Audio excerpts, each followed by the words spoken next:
In this video, I'm going to show you how to hide followers or following list on Instagram.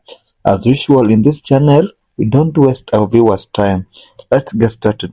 Locate the Instagram app somewhere here.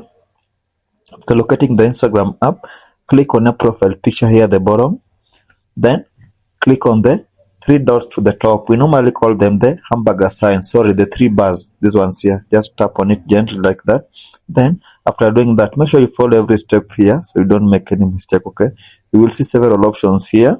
Then what you want to look at is the account privacy. This one here. Just tap on it gently. Now currently I have a public account. If I turn it on to private account, people will not be able to see my following or follower list unless they are my followers. Now let us just switch to private. By switching to private, they will not be able to see my list. But now you can see here, I cannot switch to private account because of my settings. Okay, so I must first switch back to a personal account in order to activate this private account setting. Thank you guys for watching. Let's meet in the next video.